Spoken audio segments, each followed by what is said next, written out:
जो भी अभी हमने टॉपिक सेलेक्ट करके रखा है उतना क्लियर है? किसी का डाउट है इन सारे टॉपिक में?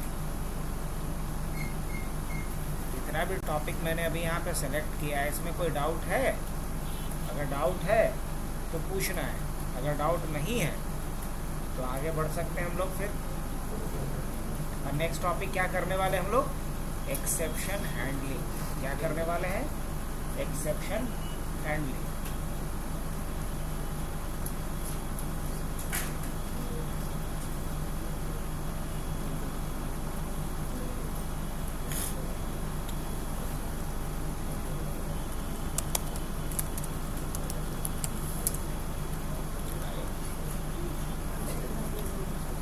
क्या कोई डाउट है किसी का कि आगे बढ़े?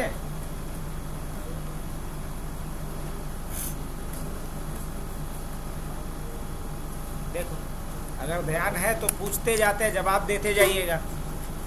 सबसे पहला तो सवाल यही बनता है कि वेरिएबल क्या है? वेरिएबल क्या है, क्या बताएंगे? क्या बोल सकते हैं? टेम्पररी। टेम्पररी क्या? a storage area inside a program। कह सकते हैं किसी भी प्रोग्राम में जो टेम्पररी स्टोरेज एरिया होता है जहां हम यूजर से वैल्यू गिल्ट करके स्टोर कर सकते हैं, है ना? Where we can store value inside the program. एक प्रोग्राम में जहां हम वैल्यू को स्टोर कर सकते हैं उस टेम्पररी स्टोरेज एरिया को क्या कहते हैं? वेरिएबल कहते हैं। अब दूसरा अगर पॉइंट पूछा जाए कि डेटा टाइप क्या है और क्यों डेटा टाइप इतना ज़रूरी है, तो क्या जवाब देंगे? डेटा टाइप क्या है? डेटा टाइप है क्या? तो क्या बोलेंगे? डेटा टाइप कीवर्ड है। क्या है? कीवर्ड है। अब कीवर्ड क्या होता है?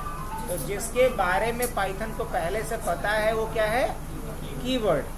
साइलेंट में डाल दीजिए, फ्लो खत्म होगा उससे। तो डेटा टाइप क्या है? कीवर्ड है that specify size and type of a variable. जो एक वेरिएबल के साइज और टाइप को बताता हो, ये एक वेरिएबल किस तरह का वैल्यू गेट करेगा, वो क्या है? डेटा टाइप है। वो क्या है? डेटा टाइप है। अच्छी बात। अब रही बात ये डेटा टाइप क्या है और क्यों है। अब बिना डेटा टाइप का हम कोई वेरिएबल बना सकते हैं क्या? नहीं। Without using a data type a variable cannot be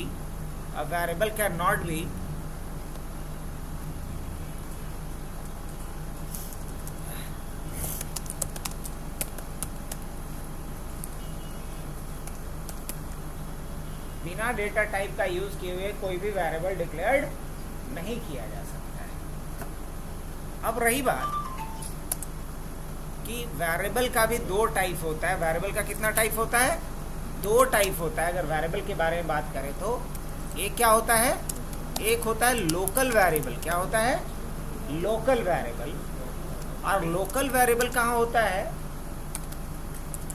variable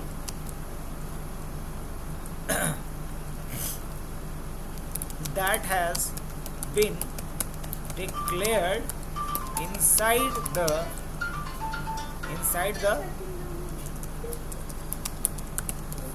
a function. Variable that has been declared inside a function, and therefore a scope of this kind of variable is within the block of the function। और इसका scope भी कहाँ तक होता है?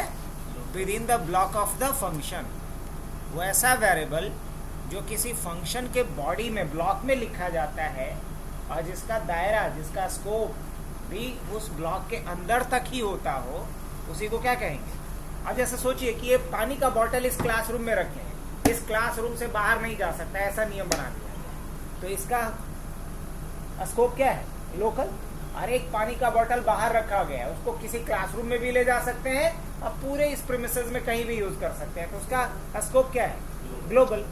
Global कहने का मतलब थ्रू आउट द प्रोग्राम कहीं यूज हो, लेकिन एक प्रोग्राम में किसी पर्टिकुलर फंक्शन के ब्लॉक तक ही अगर किसी वेरिएबल का स्कोप हो, दायरा हो, तो उसे क्या कहेंगे, local.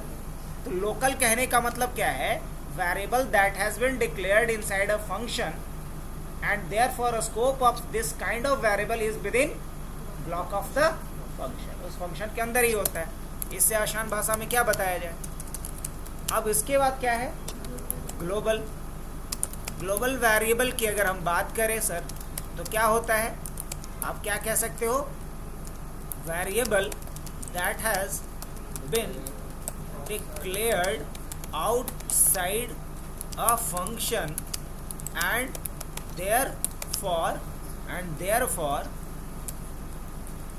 and therefore a scope of this kind of variable is within the program। पूरे प्रोग्राम में कहीं भी यूज कर सकते हैं आप। ग्लोबल का ये फायदा है। तो वेरिएबल दो तरह का होता है। अब सेकंड पॉइंट जो मैं लिखने जा रहा हूँ, वो सेकंड पॉइंट क्या लिखने जा रहा हूँ, डेटा टाइप के बारे में। अब डेटा टाइप क्या है, तो डेटा टाइप एक कीवर्ड है। डेटा टाइप क्या है, कीवर्ड है जो किसी वेरिएबल के साइज और उसके टाइप को बताता है। अब बिना डेटा टाइप यूज किए हुए आप कोई वेरिएबल डिक्लेयर भी नहीं कर सकते। अब अगर डेटा टाइप की मैं बात करूं, तो डेटा टाइप में इंपॉर्टेंट डेटा टाइप है int, can hold, declare such a variable that can hold single integer value। एक ऐसा वेरिएबल आप डिक्लेयर कर सकते हो इंट डेटा टाइप का यूज करके, है ना, जिसमें आप सिंगल इंटीजर वैल्यू ही रख सकते हो। अब इंटीजर वैल्यू क्या होता है, जैसे 22, 23 क्या इंटीजर वैल्यू है। अब अगर सेकंड पॉइंट की बात करूं, तो क्या कह सकते हैं हम, फ्लोट। क्या लिखेंगे इसके बारे में, declare such a variable that can, क्या कह सकते हैं, hold single decimal value, single decimal value. अब जैसे कि कहीं लिखा गया 5.9, तो ये क्या है, इंटीजर वैल्यू है, डेसिमल है, डेसिमल है।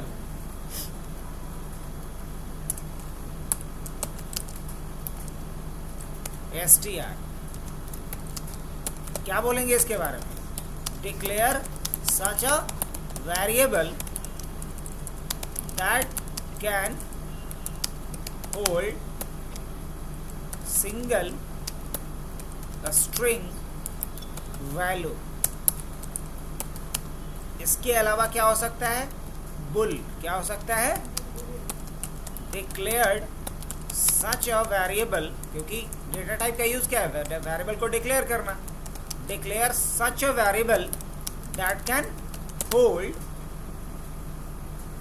बुलियन वैल्यू, या कह सकते हो कि ट्रू और फॉल्स वैल्यू। इसमें ट्रू या फॉल्स रहता है, हाँ या ना, यस या नो, ट्रू या फॉल्स, 0 या 1, ये बुलियन के लिए होता है। अब अगर कोई पूछे एम्प्लॉयड है कि नहीं, तो हाँ ना में जवाब देना है, तो उस वैल्यू को किस में रखेंगे, बुलियन डेटा टाइप से डिक्लेयर करेंगे। अगर पूछा जाए डू यू नो प्रोग्रामिंग, तो उसका वैल्यू आप क्या देंगे, यस या नो।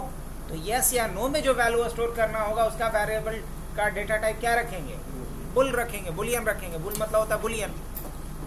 अब अगर मान लो वो बाबू भैया का डायलॉग सुना होगा, 3 नल वाला, एक में गर्म पानी आएगा, एक में ठंडा आएगा, और जिसको नहीं नहाना है वो तीसरे नल के नीचे बैठेगा जिससे पानी ही नहीं आना है। तो कुछ ऐसा ही एक यहाँ डेटा टाइप दिया गया है, नन। अगर मान लो हमें कोई वेरिएबल डिक्लेयर करना है, बट अभी उसमें कोई वैल्यू नहीं रखनी है, तो उसका डेटा टाइप क्या रखेंगे? नन, क्योंकि इन फ्यूचर जिस तरह का वैल्यू रखेंगे उसका डेटा टाइप वो माना जाएगा। लेकिन अभी कोई वैल्यू नहीं रखनी है तो उसका डेटा टाइप क्या होना है? नन होना है।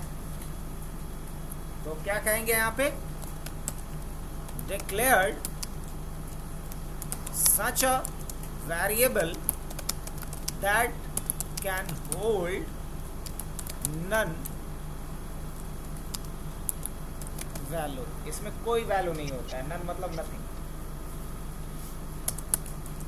इसके बाद फिर अब बोलोगे कि तो नन फिर डिक्लेयर करने की क्या जरूरत है? तो जरूरत है, आप अगर कोई वेरिएबल बना रहे हो और उसमें कोई वैल्यू नहीं दोगे तो एरर आएगा। डालना ही है। अगर कोई भी वैल्यू नहीं पहले से पता तो क्या डाल देंगे? नन। अगर कोई पूछता भी है, मान लो कि ये कुछ सोच रही है, पूछेंगे क्या हुआ, अगर ये अभी नहीं बताना चाह रही तो क्या बोलेगा? नथिंग। तो नथिंग मतलब क्या? कुछ नहीं, यही ना होता है। नन के बाद फिर क्या डालते हैं हम लोग? नेक्स्ट जो डेटा टाइप होता है वो क्या होता है? लिस्ट होता है। अब लिस्ट बाकी अभी जो पढ़े उस डेटा टाइप से अलग है। कैसे? डिक्लेयर क्या बोलेंगे? Such a variable that can hold multiple value of different data type. अलग अलग डेटा टाइप, जैसे एक ही ऐसा वेरिएबल बनाए जिसमें कि पर्सन का नाम भी रखें, एज भी रखें, हाइट भी रखें, जेंडर भी रखें, तो ऐसा वेरिएबल क्या कहलाएगा? Declare such a variable that can hold multiple value of different data type and that variable can be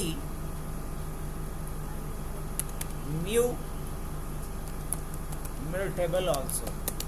ये क्या होना चाहिए? म्यूटेबल भी होना चाहिए। म्यूटेबल का मतलब जिसमें कि हम बाद में कोई बदलाव कर सके। ऐसा नहीं कि एक बार लिस्ट बना दिए तो एक वैसा ही रहेगा हमेशा।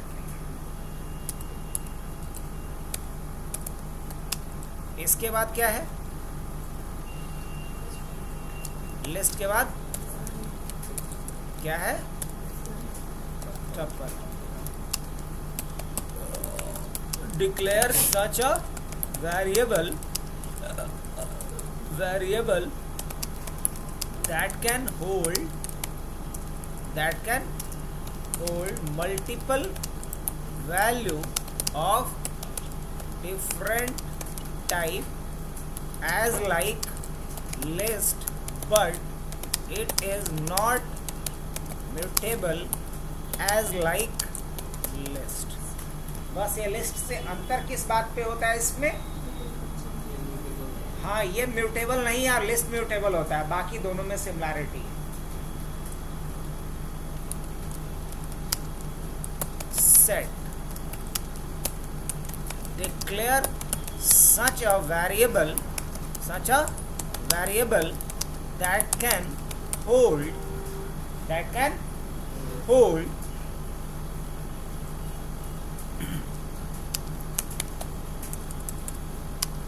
declare such a variable that can hold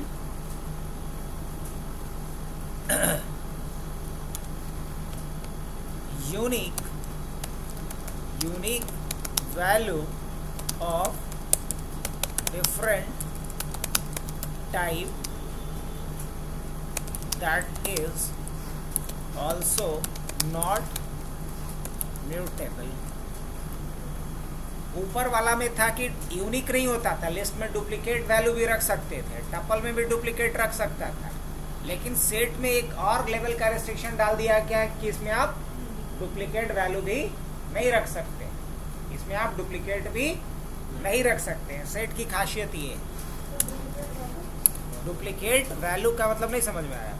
अब जैसे मान लीजिए कि यहाँ पे हम जितने स्टूडेंट हैं सबका एंट्री करना चाह रहे हैं, तो मान लीजिए कि हम पहले से ही आपका एंट्री कर दिया, फिर से एंट्री कर दें तो जो दोबारा एंट्री करें वो एक्सेप्ट ना करे, बोले कि पहले से ही है, लिस्ट में है कि दोबारा तिबारा चौबारा भी एंट्री ले लेगा।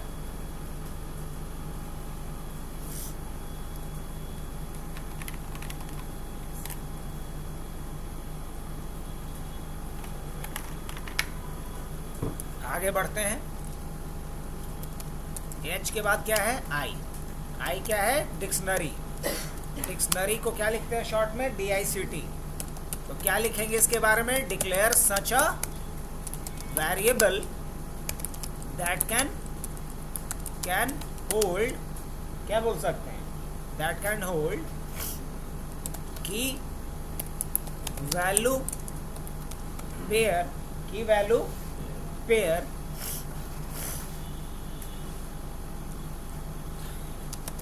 that is mutable also। अगर की वैल्यू पेयर रखना है तो इसके लिए क्या बनाएंगे? डिक्शनरी। जैसे स्टूडेंट और उसका फोन नंबर, स्टूडेंट उसका कोर्स, है ना? तो इस तरह का डेटा रखना है, क्लाइंट उसका फोन नंबर। तो ऐसा डेटा रखने के लिए हम लोग क्या बनाएंगे? कौन सा डेटा टाइप? डिक्शनरी का यूज करेंगे।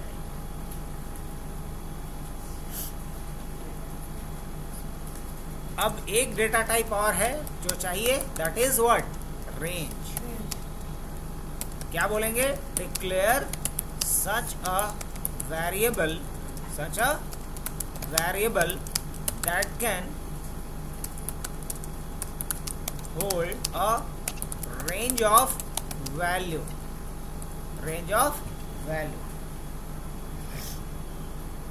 अब जैसे बोलेंगे 1 से 100 तक, तो ऐसा लिखने के लिए कुछ नहीं लिखना पड़ेगा, बस क्या दे देंगे? रेंज और 100। तो ये क्या मान लेगा? 1 से 100 तक। 1 से 100 तक नहीं मानेगा, ये तो गलत बात है। 0 से 99 मानेगा। ये क्या मानेगा? 0 से 99 मानेगा।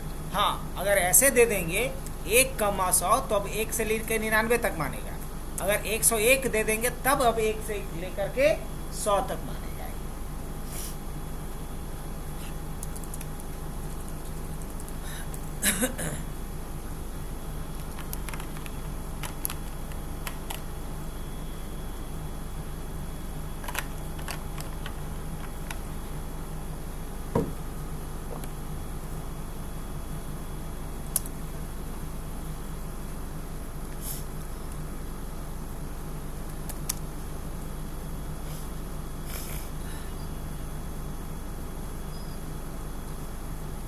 डेटा टाइप के बाद नेक्स्ट इंपॉर्टेंट चीज क्या था?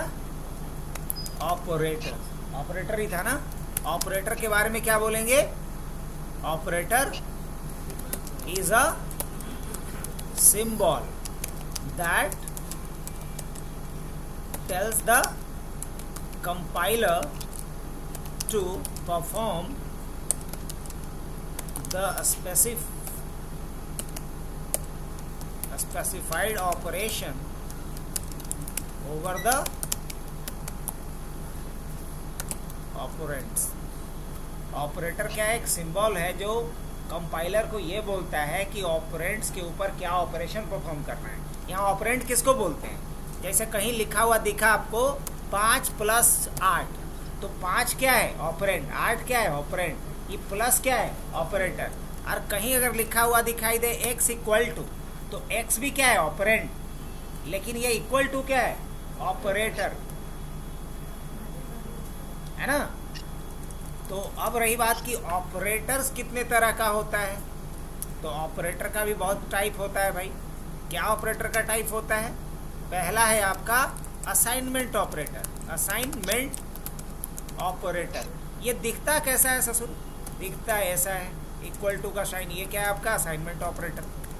क्या लिखेंगे इसके बारे में? करता क्या है ये करता है to assign value of right side inside the left most variable.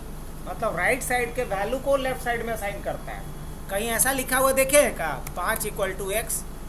अगर ऐसा लिखेगा तो समझ लीजिए कि नया आइंस्टाइन पैदा हो गया। ऐसा नहीं, क्या होना चाहिए? x = 5 ऐसा लिखा हुआ देखिए। क्यों ऐसा होता है? क्योंकि राइट साइड का वैल्यू लेफ्ट साइड में असाइन होता है, लेफ्ट का वैल्यू राइट में नहीं होता है। और ये जो इक्वल टू लिखे इसी को क्या बोलते हैं? असाइनमेंट ऑपरेटर बोलते हैं। तो ये भी याद रखिएगा। अगले पॉइंट पे आए,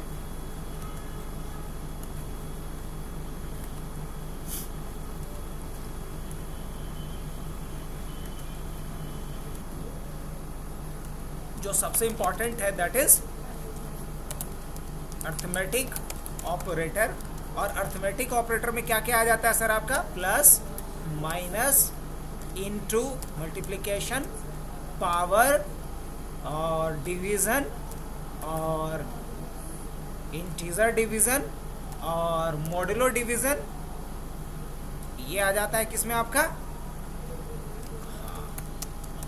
टू परफॉर्म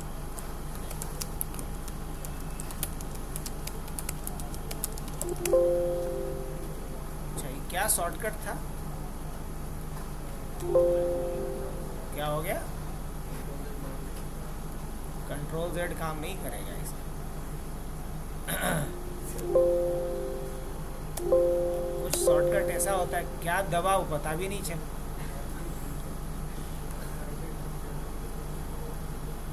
अलाइनमेंट चेंज हुआ, इतना तो क्लियर है।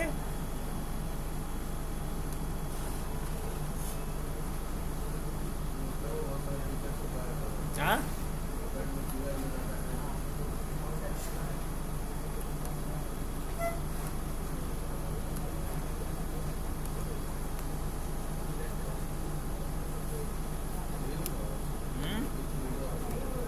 व्यू में नहीं हो सकता।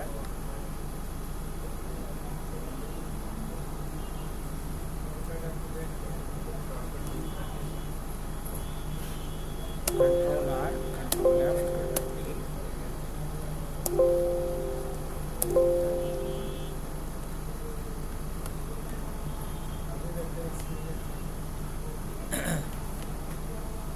Clear type.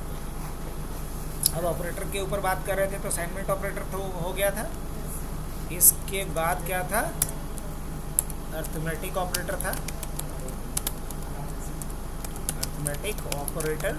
और अर्थमेटिक ऑपरेटर में क्या था? प्लस था, माइनस था, मल्टीप्लिकेशन था, पावर था, डिवीज़न, डेसिमल डिवीज़न था, इंटीजर डिवीज़न था और मॉडुलो डिवीज़न था। और ये क्या करता है?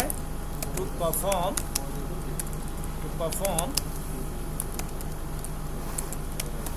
अर्थमेटिक ऑपरेशन ओवर द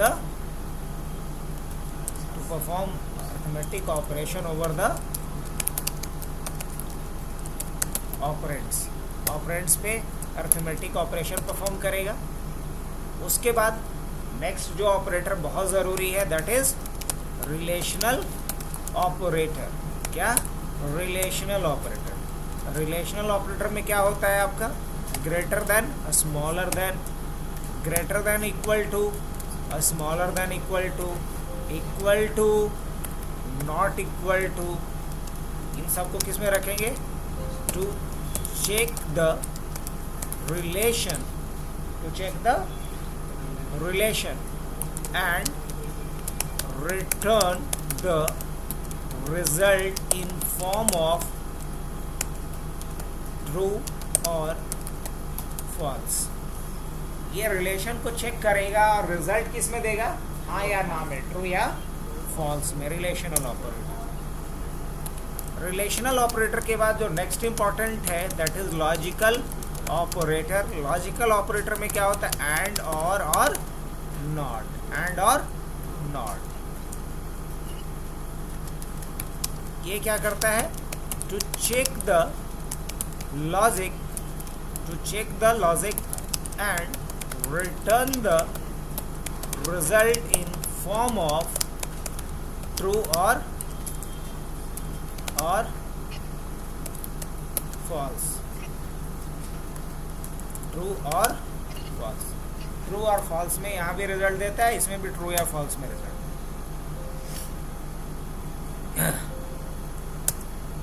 तो ऑपरेटर में बस 3 ही ऑपरेटर याद रखना।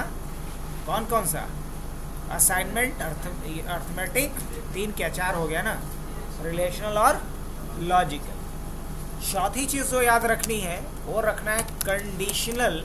क्या याद रखना है? कंडीशनल स्टेटमेंट क्या बोलेंगे? Statement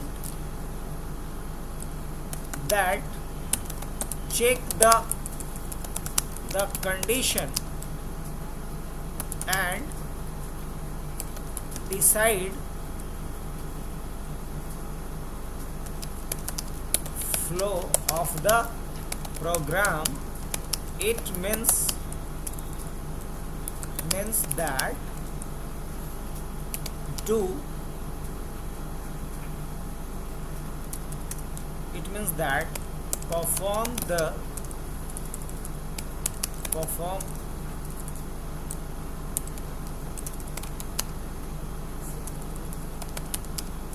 perform the fake task whenever condition will true and perform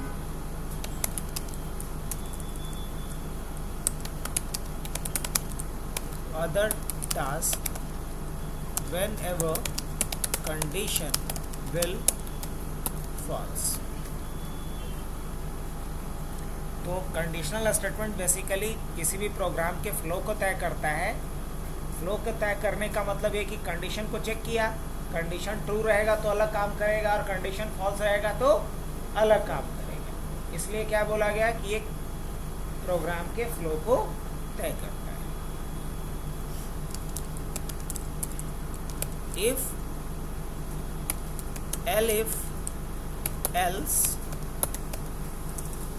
else is example of conditional statement का एग्जांपल क्या है? if else।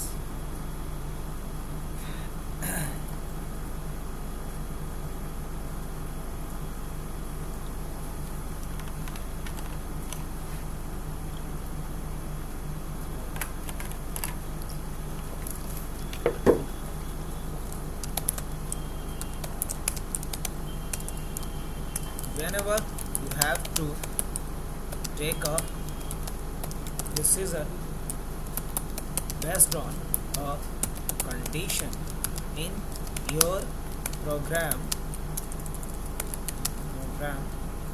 then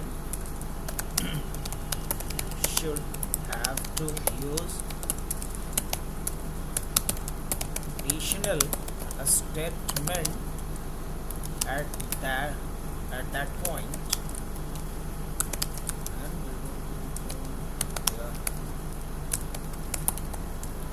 जब भी आपको किसी शर्त के आधार पे कोई निर्णय लेना हो, कोई डिसीजन लेना हो अपने प्रोग्राम में, तो वहाँ आपको क्या यूज़ करना चाहिए? Conditional statement. दुनिया का जितना भी सॉफ्टवेयर जिसमें लॉगिन सिस्टम का प्रोग्राम है वहाँ क्या लगाया गया है? Conditional statement.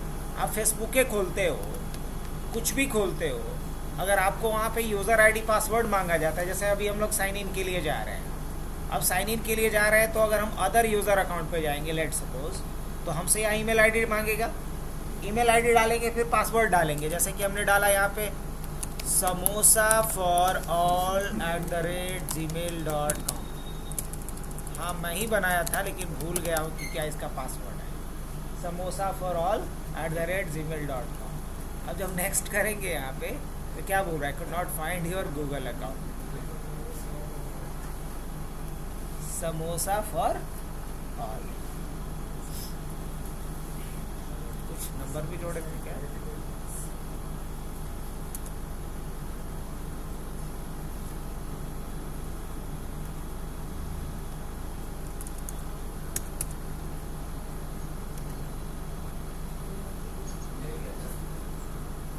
खैर जो भी हो, तो ये जो चेक किया है अभी यहाँ भी क्या यूज़ किया है? Conditional statement. तो सारा लॉगिन सिस्टम में क्या यूज़ होना है?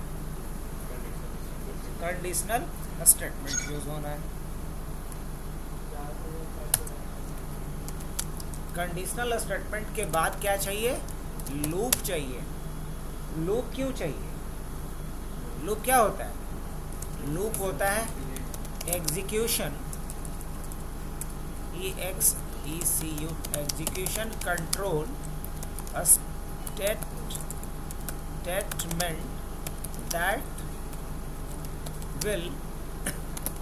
will used to repeat the code or block of codes either at a specified number of times or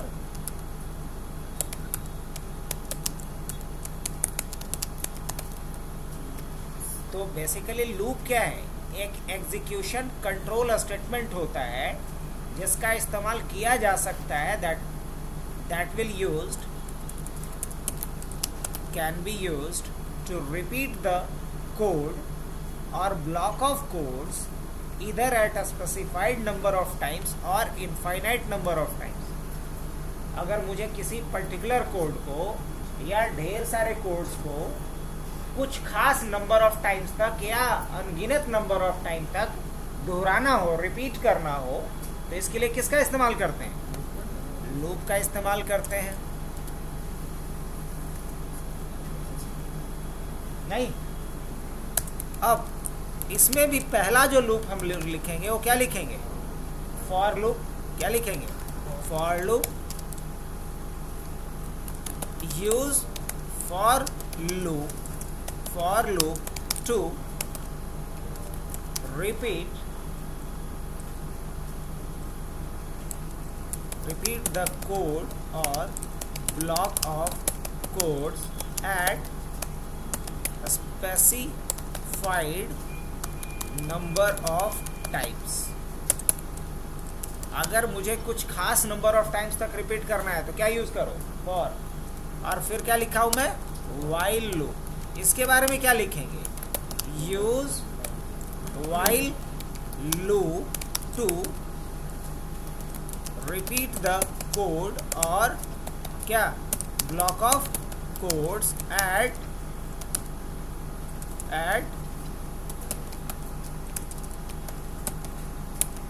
specified और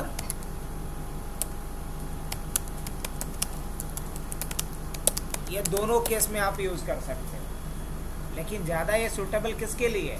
इनफाइनाइट के लिए।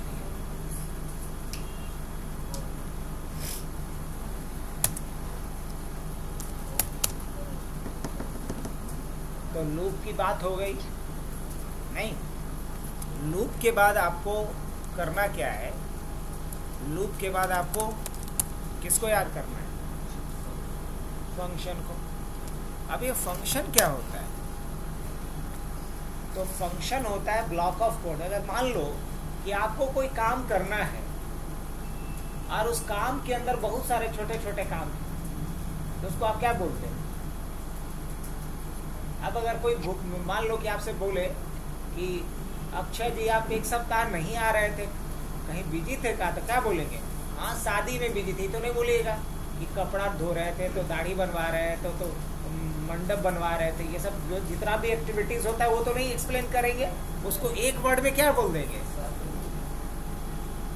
ये बोल देंगे। तो वो मल्टीपल जो आपने काम किया उसको क्या बोलेंगे? Block of code. अब ब्लॉक ऑफ कोड को जो एक सिंगल वर्ड रिप्रेजेंट कर रहा है वो सिंगल वर्ड क्या है? फंक्शन है। तो फंक्शन का डेफिनेशन क्या होता है? Block of code. Block of code को क्या बोलेंगे? फंक्शन बोलेंगे। अब अगर मान लिया जाए कि मुझे अलग अलग काम करना है, अगर मान लो कि मुझे वर्क 1 करना है, वर्क 1 करना है, फिर वर्क 2 करना है, फिर वर्क 3 करना है, और चलो मान लो इस तरीके से वर्क 1, वर्क 2, वर्क 3 ये बार बार करना है मुझे। ये 3 काम मुझे क्या करने हैं? बार बार करने हैं। Work 1, work 2, work 3। तो जितने बार ये करना होगा बार बार ये लिखना पड़ेगा। तो क्यों 3 बार लिखेंगे? एक क्या करेंगे हम? वर्क के नाम से क्या बना देंगे? एक फंक्शन बना देंगे और इसी फंक्शन के ब्लॉक में इन तीनों को रख लेंगे। अब ये जब 3 लाइन लिखना होगा तो हम सिर्फ क्या लिखेंगे? वर्क लिखेंगे। तो इस वर्क को क्या बोलेंगे? फंक्शन बोलेंगे। तो फंक्शन का फायदा क्या होगा कि एक बार हम बनाएंगे, बार बार इसको यूज कर सकते हैं, बार बार हमको बनाना नहीं पड़ेगा। और फंक्शन का एक और कल फायदा बताए थे, किसको याद है? कि फंक्शन के थ्रू हम लूप वाला भी काम करवा सकते हैं। Same set of action code को हम बार बार क्या कर सकते हैं? रिपीट कर सकते हैं। तो फिलहाल के लिए फंक्शन किसे बोला जाता है? Block of code that is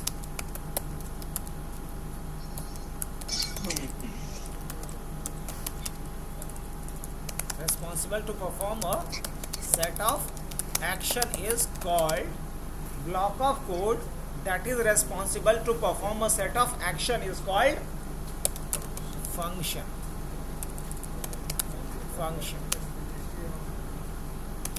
There are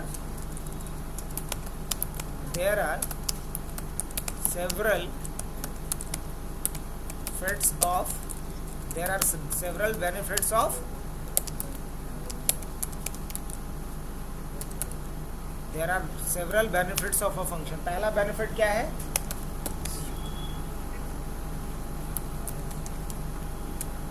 reusability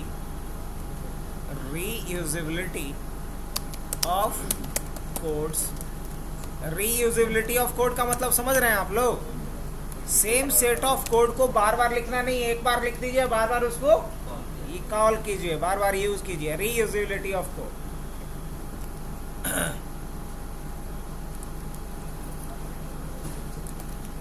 Write once and use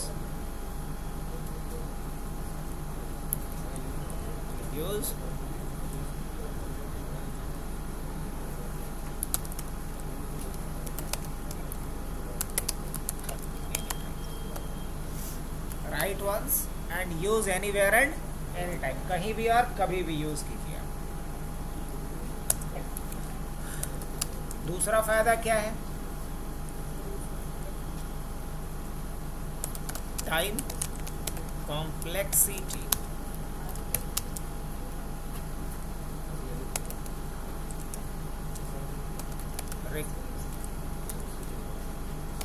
required less amount of times to develop a अगर पहले से बना हुआ कोड है और उसी को यूज करना है तो ओवरऑल टाइम क्या लगेगा? कम लगेगा कि ज़्यादा? कम लगेगा। और इसके अलावा टाइम नहीं है और क्या होगा? मेमोरी कॉम्प्लेक्सिटी, मतलब मेमोरी भी कम लगेगा। पहले से लिखा हुआ कोड है तो हमें कम लिखना पड़ेगा, मेमोरी भी क्या लगना है? क्या बोल सकते हैं इसको?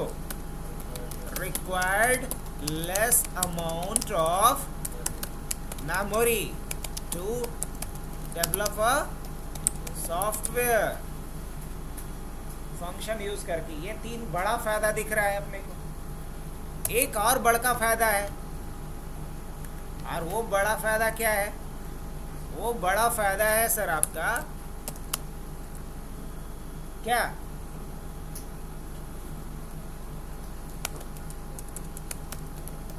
Repeat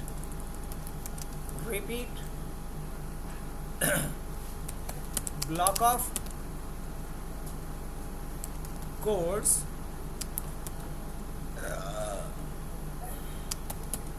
at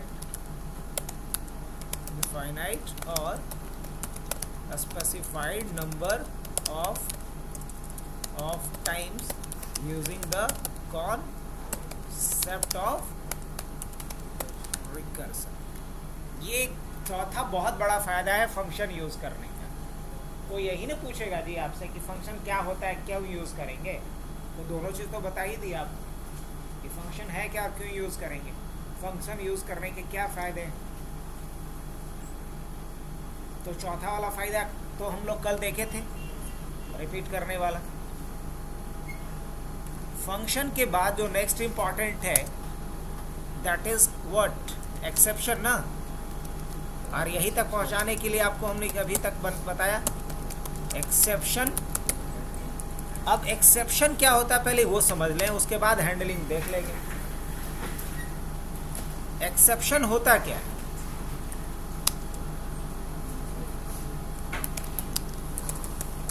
it is runtime error that will occur due to invalid input by the user or try to access those external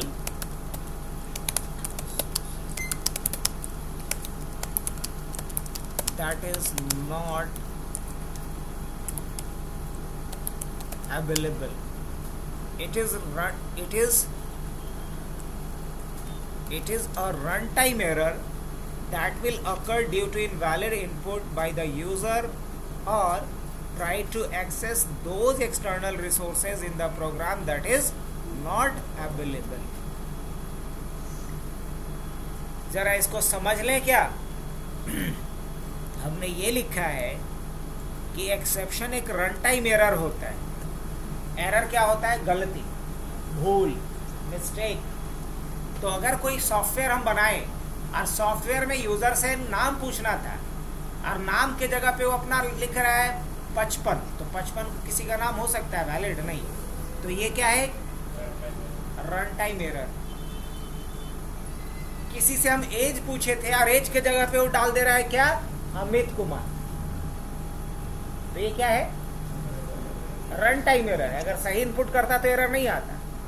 तो अब बताइए कि एक्सेप्शन क्या है? Run time error. जब कोई सॉफ्टवेयर आप यूज कर रहे हो उस समय आपसे अगर कुछ इनपुट मांगा गया, कुछ वैल्यू आपसे मांगा गया और आप वैल्यू गलत डाल दे रहे हैं, तो ये जो एरर आ रहा है ये क्या है? Run time error. एक और एग्जांपल लेते हैं रन टाइम एरर का, बहुत मजेदार होगा. शायद आप लोग के मन में कोई आइडिया भी आए इस बात को समझने के बाद. मान लीजिए कि इनके अकाउंट में 5,000 रुपया है, इनको पता है, फिर भी एटीएम सेंटर पे गई और कार्ड स्वाइप की और अपना विड्रॉल अमाउंट 10,000 डाल रही है. देखते हैं क्या होता है. या तो 10,000 निकल जाएगा तो अगली बार फिर ट्राई करेंगे. अब सोचो कि अकाउंट में 5,000 बैलेंस है, अब विड्रॉल अमाउंट अगर 5,000 से कम डालते हैं तो ये नॉर्मल इनपुट है, वैलिड इनपुट है कि इनवैलिड इनपुट है? ये वैलिड इनपुट है. ट्रांजैक्शन होगा. लेकिन अगर इनके अकाउंट में 5,000 रुपए हैं और विड्रॉल अमाउंट 10,000 डाल रही है तो ये क्या है? इनवैलिड इनपुट है. और यहां क्या होना चाहिए? यहां अलग अलग 3 पॉसिबिलिटीज बनता है. पहला पॉसिबिलिटीज 10,000 रुपया विड्रॉ हो जाए. दूसरा पॉसिबिलिटीज 1 रुपया विड्रॉ ना हो क्योंकि गलत इन्होंने किया. तीसरा उतना रुपया विड्रॉ हो जाए जितना कि इनके अकाउंट में बैलेंस है. चौथा पॉसिबिलिटीज की एक मैसेज दे दिया जाए कि आप इतना तक विड्रॉ करते हैं, फिर से आप ट्राई कीजिए अगर करना चाहते हैं. पांचवा ये कि कुछ नहीं बोले, मुंह फुला के बैठ जाए, कुछ बताए ही नहीं मशीन. तो ये अलग अलग जो पॉसिबिलिटीज आ रहा है किसकी वजह से आ रहा है? गलत इनपुट देने के कारण. अगर वही 5,000 बैलेंस था और 2,000 विड्रॉ करती तो हो जाता. तो इसे क्या कहेंगे? एक्सेप्शन. यूजर ने गलत इनपुट कर दिया किसी भी सॉफ्टवेयर को यूज करते वक्त, तो यूजर के द्वारा गलत इनपुट देने के कारण जो एबनॉर्मल सिचुएशन अराइज हुआ है, उसी एबनॉर्मल सिचुएशन को क्या कहते हैं? एक्सेप्शन कहते हैं. अब सवाल ये आता है कि क्या अगर हम एक डेवलपर हैं, कोई सॉफ्टवेयर बना रहे हैं, तो हम एक्सेप्शन आने से रोक दे सकते हैं? बोलेंगे नहीं, ये संभव नहीं है. क्योंकि हम किसी यूजर के पीछे डंडा लेके तो खड़े नहीं रहेंगे कि तुम यही इनपुट करो. यूजर तो आजाद है, कुछ भी इनपुट कर सकता है. तो एक्सेप्शन को आने से नहीं रोका जा सकता है. लेकिन एक्सेप्शन आने पे क्या करना है, इसको बोलते हैं एक्सेप्शन हैंडलिंग. लेकिन एक्सेप्शन को हैंडल जरूर कर सकता है एक डेवलपर अपने सॉफ्टवेयर में, और एक्सेप्शन को हैंडल करना भी जरूरी होता है. एक्सेप्शन को हैंडल नहीं करेंगे तो क्या परेशानी आएगी वो बाद में. पहले ये देखते हैं कि ये पहला रीजन है एक्सेप्शन आने का, क्या? यूजर ने गलत इनपुट कर दिया. दूसरा रीजन क्या हो सकता है कि अगर आप कोई सॉफ्टवेयर यूज कर रहे हो और उस रिसोर्स को, अब जैसे एटीएम सेंटर पे गए जो वहाँ मशीन लगा हुआ है इंटरनेट कनेक्टिविटी लॉस्ट कर गया, तो ये रिसोर्स लैग कर रहा है वहाँ पे, तो भी क्या आएगा, एक्सेप्शन आएगा। अगर हम कोई रिसोर्स यूज कर रहे हैं अपने प्रोग्राम में और वो रिसोर्स किसी और जगह पे रखा गया है, अब वो रिसोर्स इंटरनेट हो सकता है, वो रिसोर्स प्रिंटर हो सकता है, वो रिसोर्स कोई फाइल हो सकता है, वो रिसोर्स कोई डेटाबेस हो सकता है। तो अगर किसी भी एक्सटर्नल रिसोर्स को आप यूज कर रहे हैं तो वहां भी क्या आ सकता है, एक्सेप्शन। अब मान लीजिए कि हमारे जेब में अभी 500 रुपया है और हम 400 रुपया या 500 रुपये खर्च करने का बजट बना लिए हैं, तो कोई एक्सेप्शन आएगा, कोई एक्सेप्शन नहीं आएगा। लेकिन जेब में अभी 10 रुपया और हम मान के चल रहे हैं कि हमको शुक्ला जी से 1000 रुपया मिलेगा, हम प्लान बना लिए हैं 900 रुपया खर्चा करने का, तो एक्सेप्शन आ सकता है कि नहीं आ सकता है, पूरे चांसेस है एक्सेप्शन का। तो अगर जब हमारे पास रिसोर्स लोकली वो अवेलेबल है तो उसमें एक्सेप्शन आने का चांस नहीं है। लेकिन किसी रिमोट रिसोर्स को अगर हम यूज करना चाह रहे हैं किसी भी एग्जीक्यूशन के लिए, तो वहां अलॉट ऑफ चांसेस है एक्सेप्शन आने का, क्योंकि अगर वो रिसोर्स नहीं अवेलेबल हुआ उस टाइम पे तो क्या आएगा। अब कई बार होता है लोग गए चलो चाय पीने के लिए, मान के चल रहा है कि राशिद के पास तो पैसा होगा, राशिद बोलेगे कि आज तो मेरा वॉलेट छूट गया घर, अब लो आ गया एक्सेप्शन नहीं। तो अगर किसी दूसरे रिसोर्स के भरोसे रहे तो वहां एक्सेप्शन की गुंजाइश पूरा है। वही बात मैंने लिखा है यहाँ पे कि 2 रीजन से एक्सेप्शन आता है, कि इनवैलिड यूजर के द्वारा इनपुट करने के कारण, due to invalid input by the user, और try to access those external resources in the program that is not available. हम उस रिसोर्स को ट्राई कर रहे हैं एक्सेस करने के लिए जो अवेलेबल ही नहीं है, तो वहां भी क्या आएगा, एक्सेप्शन आएगा। ये दोनों बात समझ में आया आप लोगों को। अब रही बात की एक्सेप्शन इतना क्यों जरूरी है, तो इसका जवाब क्या दीजिएगा। एक्सेप्शन जैसे ही अकर्ड होता है तो प्रोग्राम अचानक क्या होता है, बंद हो जाता है। और अगर प्रोग्राम अचानक बंद हो जाएगा तो यहां 2 बातें होंगी। पहली बात कि प्रोग्राम ने जो रिसोर्स होल्ड करके रखा है वो रिलीज नहीं करेगा, और रिलीज नहीं करेगा तो हम दूसरे किसी सॉफ्टवेयर के द्वारा उसी रिसोर्स को यूज करने जाएंगे तो क्या बताएगा, रिसोर्स इज बिजी या resource is already helded by other application, ऐसा मैसेज आएगा। चलो इसको रियल टाइम एक एग्जांपल से समझते हैं। मान लो अभिषेक है, अभिषेक को चाबी दे के रखे कि ऑफिस तुम ही बढ़ा देना अभिषेक, और अभिषेक का अचानक घर से कॉल आ गया कि कुछ इमरजेंसी है आ जाओ। अब ये तो क्या है, एक्सेप्शन है। जनरली वो हमारे साथ जाता है 9 बजे, लेकिन अचानक उसको निकलना पड़ रहा है, कॉल आ गया और हम इधर बिजी हैं, हम अवेलेबल नहीं है, और वो रिसोर्स जो चाबी है उसके पास वो किसी को हैंड ओवर नहीं किया, रिलीज नहीं किया और चला गया, तो क्या आ जाएगा, सॉफ्टवेयर में एरर आ जाएगा। मतलब रात भर हमको यही सोना पड़ेगा, क्योंकि हम लॉक नहीं कर सकते, चाबी तो उसके पास है। तो रिसोर्स उसने रिलीज नहीं किया, सडनली निकल गया, तो इसको क्या बोलेंगे, एक्सेप्शन। होना क्या चाहिए था कि अगर उसको जाना भी पड़े, अगर एक्सेप्शन आए भी तो कम से कम रिसोर्स रिलीज करके जाओ। समझ में आ रही बात। अब मान लो एक सॉफ्टवेयर बनाए और ए नाम का सॉफ्टवेयर प्रिंटर को यूज कर रहा है और अचानक एक्सेप्शन आ गया, तो प्रिंटर को रिलीज तो नहीं किया। अब बी नाम के सॉफ्टवेयर से अगर उसी प्रिंटर को यूज करने जाएंगे तो बोलेगा कि resource is busy, printer is busy. अब बिजी कहाँ है भाई, वो पता ही नहीं चलेगा आपको, तो प्रॉब्लम क्रिएट हुआ।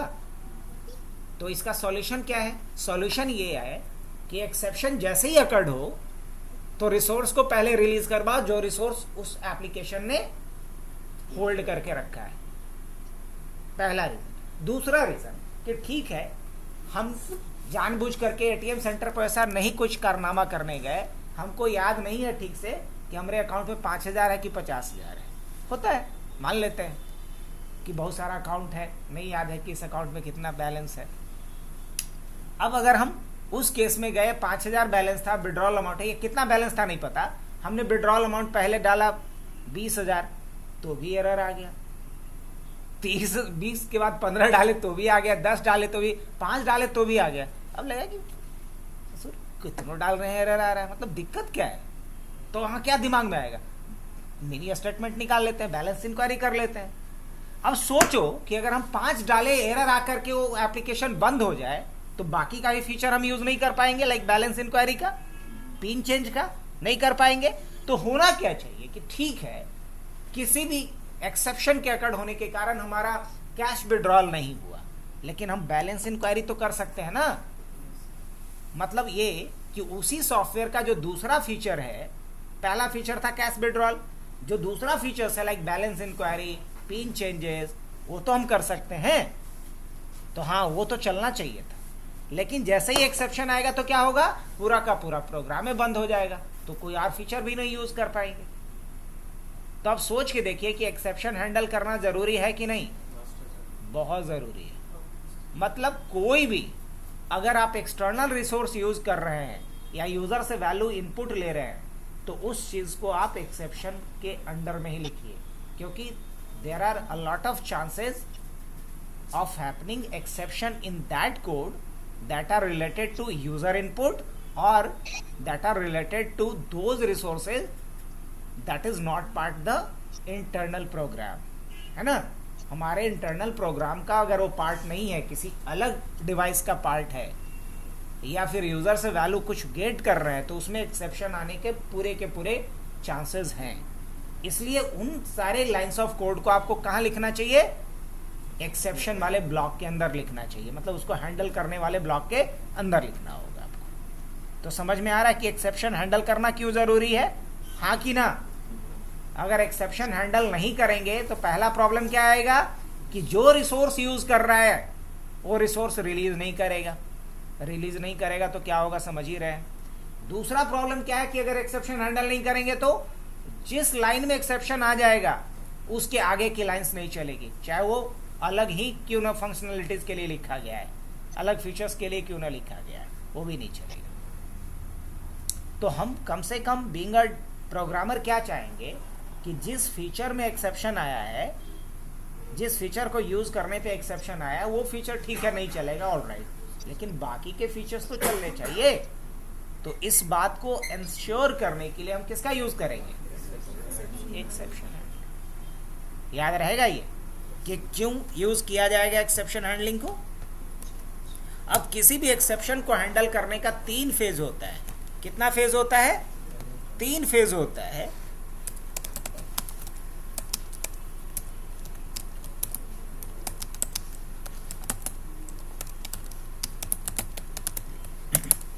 पहला फेज होता क्या है, सोचो, पहला फेज क्या होगा, पहला फेज होगा एक्सेप्शन को डिटेक्ट करना। पहला क्या होगा, detect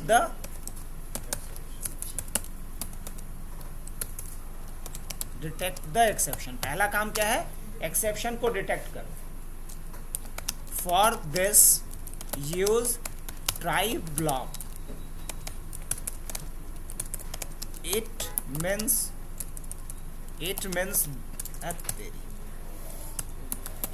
that all lines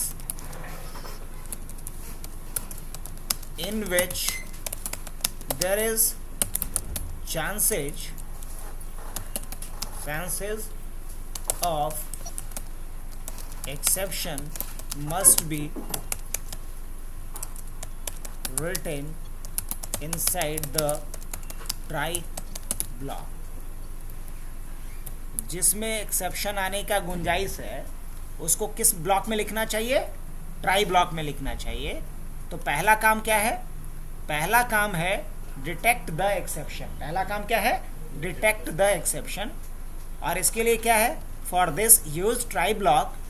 it means that all lines in which there is chances of exception must be written inside the try block. जिन लाइन्स ऑफ कोड में आपको लगता है कि एक्सेप्शन आ सकता है उसको कहाँ लिखना चाहिए, ट्राई ब्लॉक में लिखना चाहिए। दूसरा पॉइंट क्या बनता है अपना, एक्सेप्शन तो डिटेक्ट कर लिए, डिटेक्ट करने के बाद क्या करना पड़ेगा उसको, थ्रो। अरे भाई पुलिस गया कहीं दारू के भट्टी पे छापा मार, तो छापा मारा मतलब डिटेक्ट किया। अब छापा में पकड़ाया तो क्या करेंगे उसको, अरे बैठा है करा गाड़ी में, मतलब क्या किए उसको थ्रो करेंगे। जो भट्टी में बैठा हुआ था उसको कहाँ थ्रो किए, चलो थ्रो करो इसको, गाड़ी में बैठा कि डिटेक्ट करके छोड़ देंगे, नहीं, डिटेक्ट जैसे ही होगा तो क्या करेंगे, थ्रो करेंगे। तो दूसरा लाइन जो होगा वो क्या होगा, थ्रो द एक्सेप्शन को क्या करना है, थ्रो करना है।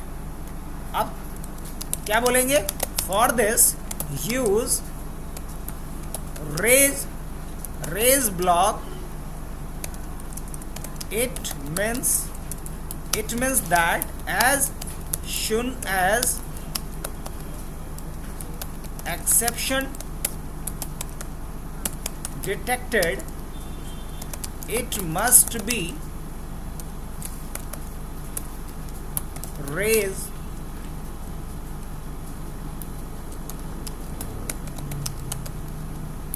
error message. For this use, कौन सा ब्लॉक किसके लिए यूज करना होता है, रेज ब्लॉक यूज करना होता है। और इसके लिए कौन सा ब्लॉक यूज करना होता है, ट्राई ब्लॉक यूज करना होता है। और वही बात मैंने लिखा, for this use raise block, it means that as soon as exception detected it must be raise an error message. और आखिरी क्या होगा, गेस करो। अब जब थ्रो होगा तो उसको क्या करना होगा, एक्सेप्ट करना होगा, फैसला सुनाना पड़ेगा। अब पुलिस पकड़ के ले गया, कोर्ट में पहुंचा, अब फैसला तो जज साहब ने सुनाएंगे। तो यहाँ जो जज है उनका नाम होता है कैच। तो क्या होगा, कैच द एक्सेप्शन। क्या बोलेंगे यहाँ पे, for this use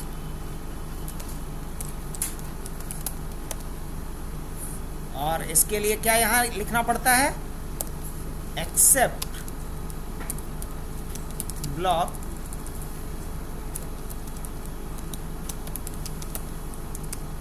for this use except block, it means that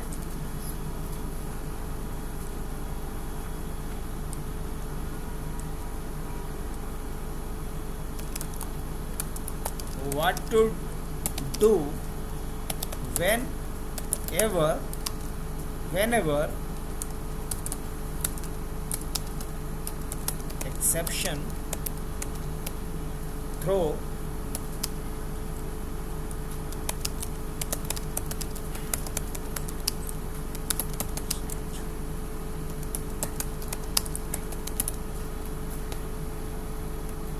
exception पकड़े जाने पे क्या करना है, उनको फूल माला चढ़ाना है कि क्या करना है, ये कहाँ तय होता है, कैच ब्लॉक।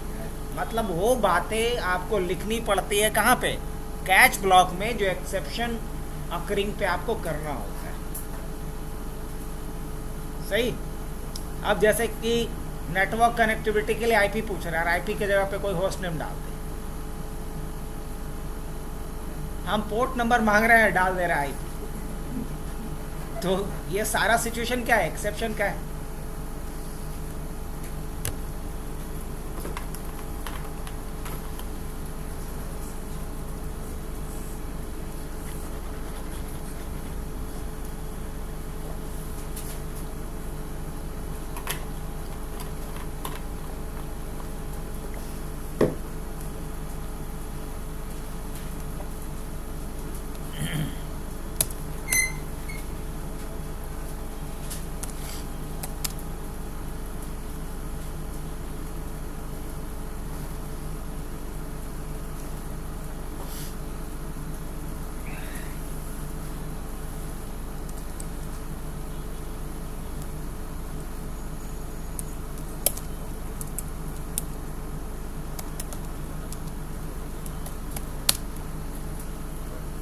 नेक्स्ट क्या लिखा जा रहा है, file.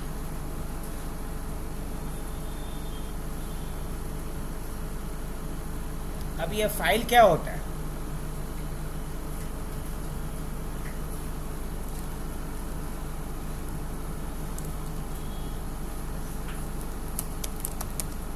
chunk of memory block that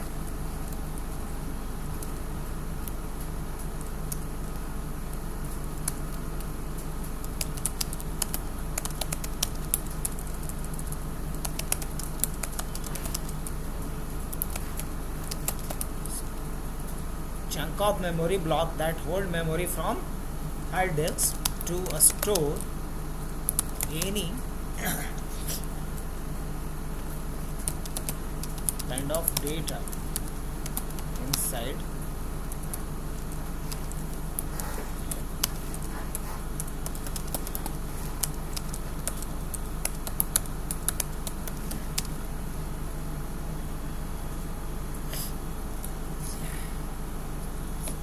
तो फाइल क्या होता है, इवन ये जो बना रहे हैं ये भी क्या है, फाइल ही तो है। ढेर सारा, चंक मतलब होता है ढेर सारे मेमोरी ब्लॉक्स का कलेक्शन, जहाँ की हम किसी भी डेटा को परमानेंटली स्टोर करते हैं, वो क्या कहलाता है, फाइल कहलाता है। अब देखो, अगर कोई भी प्रोग्राम हम लिखेंगे, प्रोग्राम जैसे ही एंड करते हैं प्रोग्राम का डेटा क्या होता है, वैनिश आउट, सब डिलीट हो जाता है। तो क्या चाहेंगे कि प्रोग्राम का डेटा प्रोग्राम बंद होने के पहले किसी फाइल पे क्या हो जाए, स्टोर हो जाए। अब जैसे मान लीजिए अभी हम टाइप कर रहे हैं, जैसे इसको बंद कर देंगे तो सब खत्म हो जाएगा, लेकिन हम क्या चाहते हैं, खत्म हो नहीं, खत्म होने से पहले ये क्या हो जाए, सेव हो जाए। तो जब हम सेव करेंगे तो हमसे क्या पूछ रहा है सर, फाइल का नाम है ना मांग रहा है कि कुछ अलग मांग रहा है, फाइल का नाम मांग रहा है, पाइथन नोट्स। अब ये जो हम सेव कर रहे हैं क्या है, फाइल ही तो है, चंक ऑफ मेमोरी ब्लॉक ही तो है, जिसमें कोई भी डेटा क्या हो रहा है, परमानेंटली स्टोर हो रहा है। तो वही बात मैंने लिखा है, chunk of memory block that hold memory from the hard drive. इसको मेमोरी कहाँ मिलती है, जैसे वेरिएबल को मेमोरी कहाँ मिलता है, रैम में। वेरिएबल को मेमोरी कहाँ मिलता है, रैम से। और फाइल को मेमोरी कहाँ से मिलता है, हार्ड डिस्क से। वही बात लिखे है, जिसमें किसी भी तरह के डेटा को हम सिस्टम में परमानेंटली स्टोर करते हैं, वो जगह क्या कहलाता है, फाइल कहलाता है। कोई दिक्कत? तो पाइथन में जो भी हम प्रोग्राम लिखेंगे, जैसे कि मान लो कि आपको एक प्रोजेक्ट करना है पाइथन में, जिसमें कि एक नेटवर्क के सारे डिवाइस से पिंग करके देखना है, तो सारे डिवाइस का आईपी किस में लिख के रखेंगे, फाइल में लिख के रखा गया है ना। तो फाइल को हम पाइथन प्रोग्राम लिख करके ओपन करेंगे और एक एक करके सारे आईपी से हम पिंग करके देखेंगे। तो वहाँ हमें फाइल हैंडलिंग का प्रोजेक्ट करना पड़ेगा साथ में। मान लो कि हम किसी नेटवर्क में स्कैन करना चाह रहे हैं कि कौन कौन सा पोर्ट ओपन है किस किस डिवाइस के ऊपर, तो इस अब डिवाइस का नाम और पोर्ट नंबर सब कहीं तो लिख के रखा हुआ रहेगा पहले से, तब ना। अब कहाँ लिख के रखा हुआ रहेगा, फाइल में। तो फाइल को ओपन करना, फाइल से डेटा को पढ़ना, ये सब तो हमको आना चाहिए ना। किसके थ्रू, पाइथन के। और ये प्रोसेस क्या कहलाता है, फाइल हैंडलिंग। क्या कहलाता है, file handling.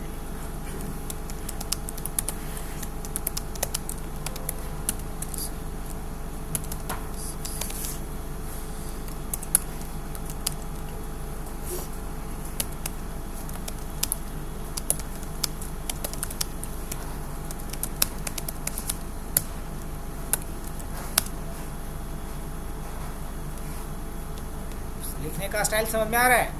File handling is a process to create a file using Python programme.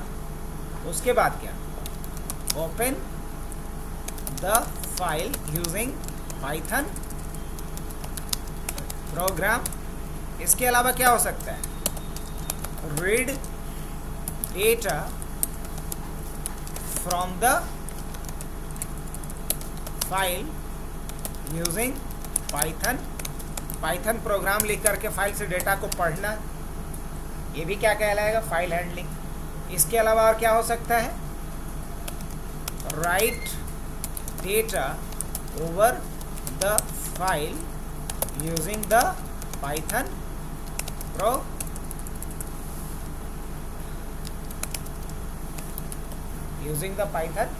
Programme, ये भी कह सकते हैं। जी हाँ, बिल्कुल। तो ये 4 काम बिल्कुल हम लोग करेंगे। क्या क्या, फाइल बनाना, फाइल को ओपन करना, फाइल से डेटा को पढ़ना, फाइल पे डेटा को लिखना। ये 4 काम तो कम से कम हमें आना चाहिए। आगे बढ़े।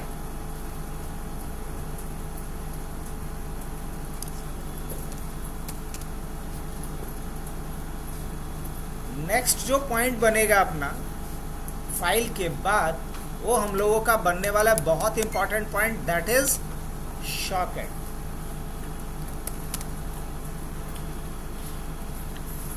सॉकेट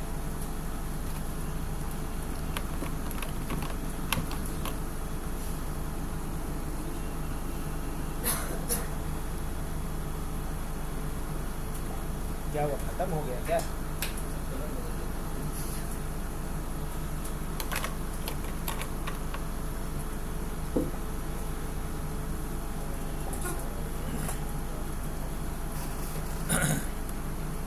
अब रही बात किसकी? सॉकेट की। अब सवाल ये आता है कि सॉकेट है क्या। तो आते हैं हम लोग सॉकेट के ऊपर। तो बात कर रहे हैं सॉकेट का। तो सपोज एक डिवाइस वो है और एक डिवाइस ये है। अब उस डिवाइस से अगर कोई डेटा नेटवर्क में इस डिवाइस को भेजना है, तो नेटवर्क में डेटा जब हम कहीं पे रिसीव करेंगे, तो वो लोकेशन, वो जगह जहां नेटवर्क में डेटा रिसीव होता है, मतलब सेंड या रिसीव होता है, उस लोकेशन को क्या बोलते हैं? सॉकेट बोलते हैं। अब सॉकेट दो तरह का होता है, सर्वर सॉकेट और क्लाइंट सॉकेट। अगर मान लीजिए कि इसको हम सर्वर बनाए हैं और एक और दो, ये दोनों क्लाइंट है। अब अगर वहां से डेटा सर्वर साइड पे रिसीव होता है, तो सर्वर के पास कौन सा सॉकेट बनाना पड़ेगा? Server socket. और क्लाइंट पे क्या बनाना पड़ता है? Client socket. तो सॉकेट है क्या? तो सॉकेट एक टेम्पररी स्टोरेज एरिया होता है नेटवर्क में, जहां डेटा सेंड और रिसीव होता है। जहां से डेटा, जैसे बोलेंगे कि हमको समुद्री मार्ग से व्यापार करना है, तो जहां माल उतरेगा या जहां से माल लोड होगा, उस जगह को क्या कहेंगे? पोर्ट या बंदरगाह बोलते हैं। तो उसी तरीके से नेटवर्क में जहां डेटा सेंड और रिसीव होता है, उस टेम्पररी लोकेशन को क्या बोलते हैं? सॉकेट बोलते हैं। याद रहेगा ये point. Temporary storage area in a network to send और receive data in a network. एक डेटा नेटवर्क में डेटा को सेंड और रिसीव करने के लिए जो एक टेम्पररी स्टोरेज एरिया नेटवर्क में क्रिएट करते हैं, उसी को क्या कहते हैं? Temporary storage area in a network to send और receive data in a network. there are two types of socket. Like क्या क्या दो बताए हैं अब सर? सर्वर सॉकेट है ना, allow to create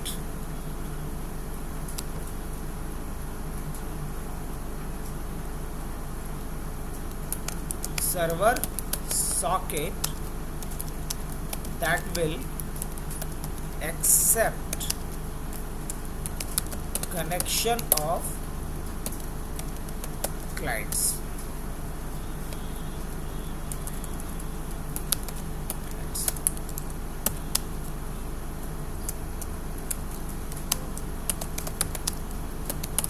Client socket क्या बोलेंगे? Allow to create client socket that will try to connect with server socket. Client host नहीं करता है, वो ट्राई करता है सर्वर से कनेक्ट करने का। सर्वर होस्ट करता है ताकि क्लाइंट उससे कनेक्ट हो सके। अब जैसे कि मान लीजिए कि तेजू भैया दरबार लगाए, तो क्या है? Server socket. और हम लोग जा रहे हैं अपना फरियाद लेकर के उनके पास, तो क्या हो गया? Client socket.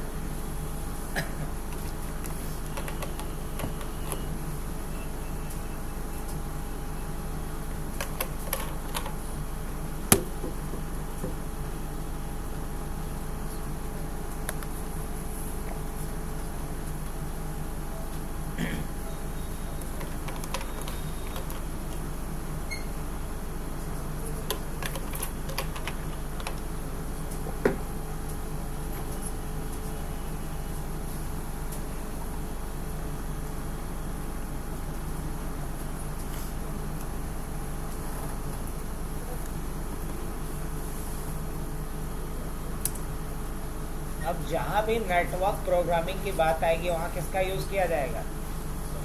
अब जैसा कि अगर आपको बोला जाए कि एक ऐसा एप्लीकेशन बनाओ जिसमें स्कैन करना है कि इस नेटवर्क में कौन कौन सा पोर्ट ओपन है, तो किसका इस्तेमाल करेंगे?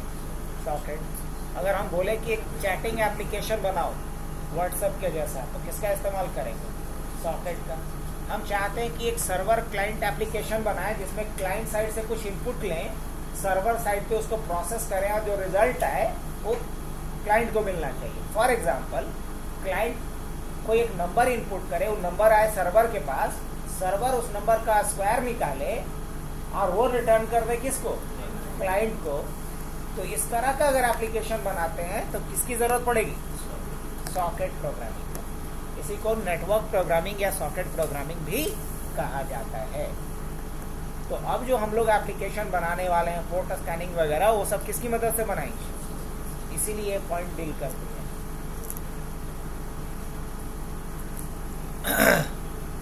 अब अगर हम अपना सिलेबस देखें ज़रा सा ऑटोमेशन वाला, तो देखो तो इसमें कहाँ तक पॉइंट कवर हो गया? एक्सेप्शन तक हो गया। सॉकेट नहीं लिखे थे क्या इसमें? हाँ, नहीं लिखे थे, तो सॉकेट भी आ गया इसमें। अब चलिए, सॉकेट के बाद आएगा कहानी डेटा बेस कनेक्टिविटी का, लेकिन उसको कल करेंगे। पहले इतना लैब देख ले, तब ज़्यादा थोड़ा सा कॉन्फिडेंस आएगा। शुरू किया जाए।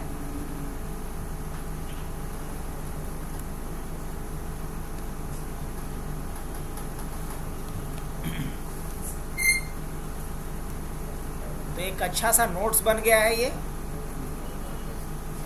क्या किसी को भी पढ़ाने का काम आ जाएगा आपके लिए भी।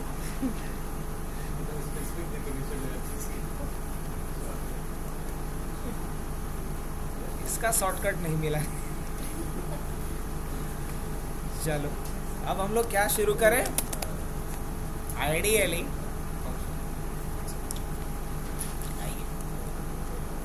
अच्छा, मान लीजिए कि हमने यहाँ पे लिखा अमित। क्या लिखा? अमित। या हमने लिखा 77। अब 77 को फिर यूज़ करना चाहें कर पाएंगे? नहीं, क्योंकि कहीं स्टोर करके नहीं रखे थे।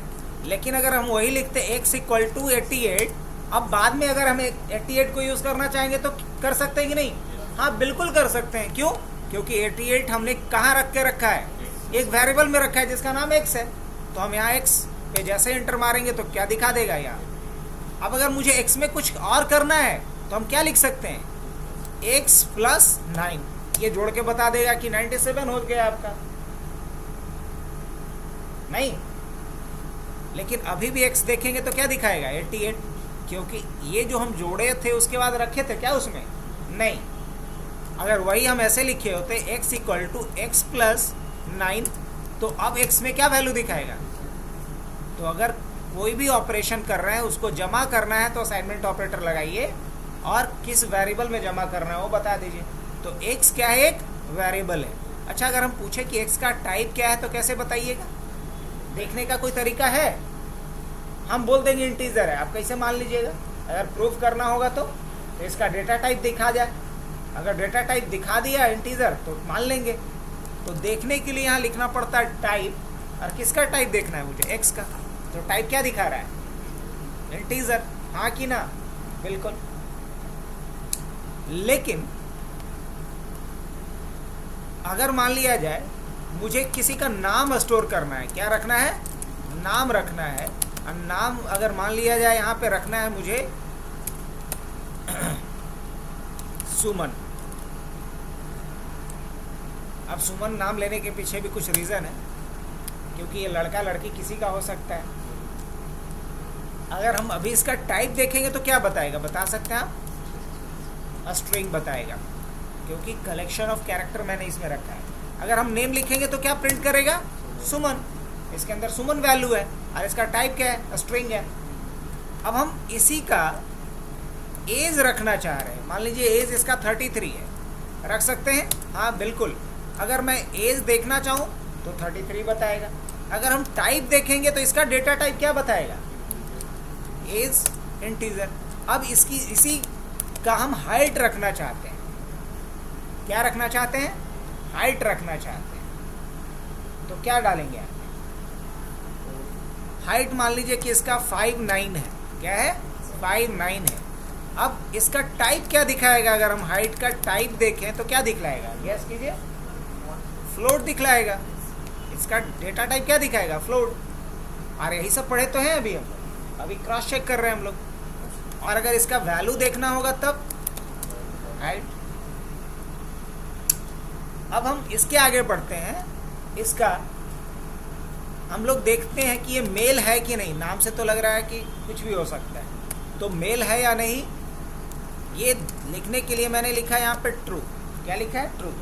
अब बताओ कि मेल में वैल्यू क्या स्टोर हुआ होगा? ट्रू, मतलब हाँ, यस। टाइप देखेंगे तो क्या बताएगा इसका? मेल का टाइप देखेंगे तो क्या बताएगा? ट्रू कि बुलियन? बुलियन, क्योंकि ट्रू और फॉल्स क्या है? बुलियन का दो वैल्यू है, ट्रू या फॉल्स। अब अगर वैल्यू देखना चाहेंगे तो क्या बता रहा है ये? ट्रू। चलिए, ये तो हो गया। अब हमें ये पूछना है इससे कि ये सिंगल है या नहीं। अब ये बोल रहा है कि अभी हम कोई डिस्क्लेमर नहीं देना चाह रहे हैं, ये सिंगल है या मैरिड है ये नहीं इसको पता, मैरिड है या अनमैरिड है वो नहीं पता, ये नहीं बताना चाह रहा है। तो क्या लिख सकते हैं यहाँ पे? नन। अच्छा, क्या ऐसे छोड़ सकते हैं? नहीं, ऐसे छोड़ेंगे तो गड़बड़ हो जाएगा, बोले ऐसा नहीं छोड़ सकते।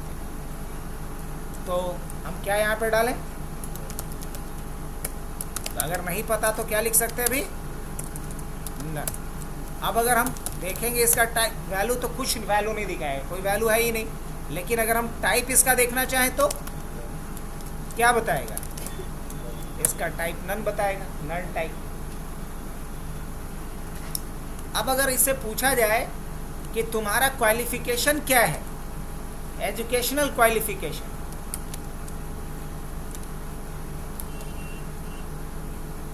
एजुकेशनल क्वालिफिकेशन क्या है, तो बोलेगा कि हम ग्रेजुएट भी हैं और 12th पास है ना। ऐसा भी कुछ आया है वाक्या सुनने में, तो क्या करेंगे यहाँ पे?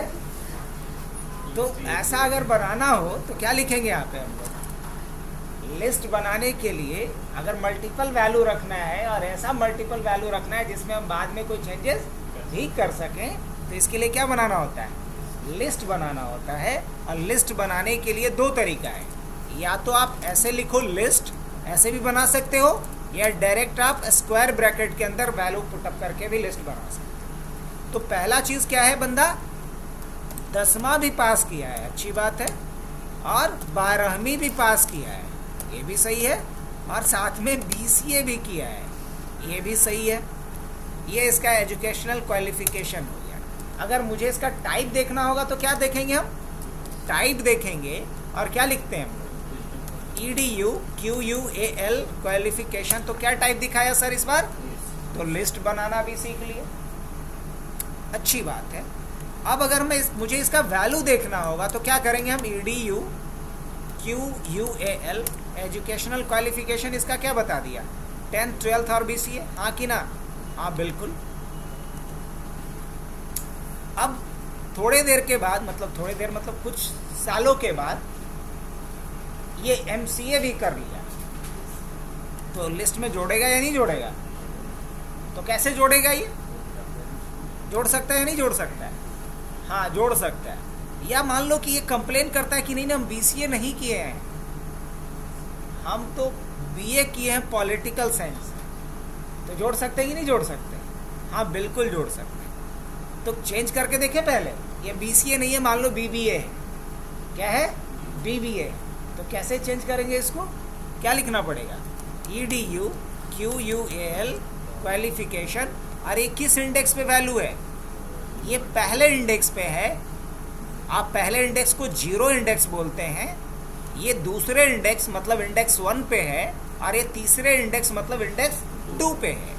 तो यहाँ पे इंडेक्स 2 डालेंगे और इंडेक्स 2 को अपडेट कर देंगे किससे? BBA से। BBA से कर सकते हैं? जी हाँ कर सकते हैं। अब अगर हम लिखते हैं दोबारा से यहाँ करके EDU क्वालिफिकेशन, तो यहाँ पे BCA के जगह पे क्या अपडेट हो चुका है? BBA। अब ये कुछ समय के बाद बोलता है कि सर हम तो MBA भी कर लिए हैं, तो ऐड कैसे करेंगे? चेंज करना तो सीख लिए। आज चूंकि लिस्ट म्यूटेबल होता है तो इसमें नया वैल्यू भी ऐड कर सकते हैं, पुराने वैल्यू को चेंज भी कर सकते हैं। तो क्या लिखना पड़ेगा मुझे? EDU qualification dot append. कुछ नया जोड़ने के लिए क्या लिखना पड़ता है? और यहाँ जो नया वैल्यू जोड़ना है वो आप डाल दीजिए। क्या नया डालना है? MBA। अब जैसे ही एंटर करेंगे और दोबारा आप EDU क्वालिफिकेशन डालेंगे तो आप देखिए पिछली बार वैल्यू BBA तक था, अब MBA भी कर लिया ही। तो लिस्ट डेटा टाइप के बारे में भी क्रॉस चेक कर लिए हम लोग, कैसे बनता है, वैल्यू कैसे अपडेट होता है, नया वैल्यू कैसे अपेंड करेंगे, सारी बातें।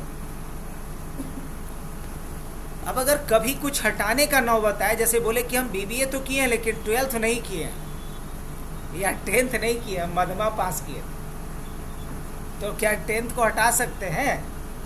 हाँ, हटा सकते हैं। तो उसके लिए भी तरीका बता देते हैं हम।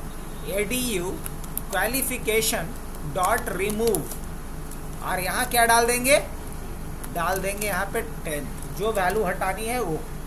अब अगर हम देखेंगे EDU क्वालिफिकेशन, तो 12th BBA और MBA, 10th हट गया। तो लिस्ट म्यूटेबल होता है, इसका पहचान हमने 3 बता दिया कि पहले से जो वैल्यू है उसको चेंज कर पा रहे हैं, कोई नया वैल्यू ऐड कर पा रहे हैं, पुराने वैल्यू को रिमूव डिलीट भी कर पा रहे हैं। तो क्या बोलेंगे इसको? कि ये म्यूटेबल होता है। आगे बढ़े तो एजुकेशनल क्वालिफिकेशन को हमने क्या बना लिया सर? लिस्ट बनाया।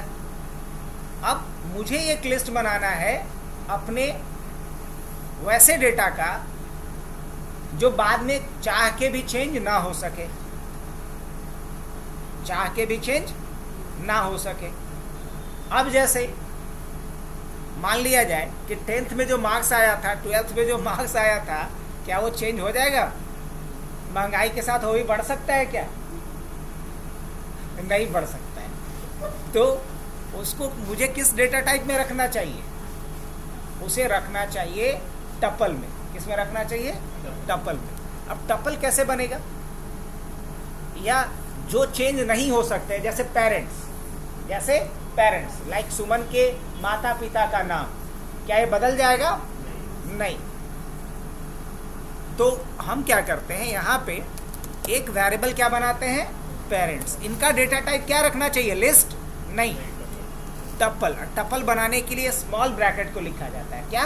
Small bracket. और यहाँ मान लो कि इनके फादर का नाम है सुरेश प्रसाद, सुरेश, और माता जी का नाम है गंगा देवी। हो सकता है?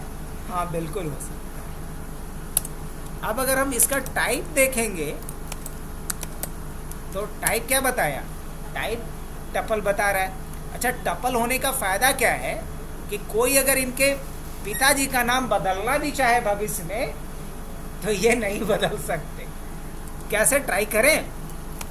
पेरेंट्स, अब पेरेंट्स के 0 इंडेक्स पे पिताजी का नाम है इनका, और सुरेश को अगर ये रमेश बाबू करना चाहे, क्या बदल सकते हैं? नहीं सर, यहाँ एरर आ जाएगा। या फिर इनके दिमाग में या किसी के दिमाग में खुराफात आता है कि इनके माता पिता के लिस्ट में किसी और का नाम जोड़ दें,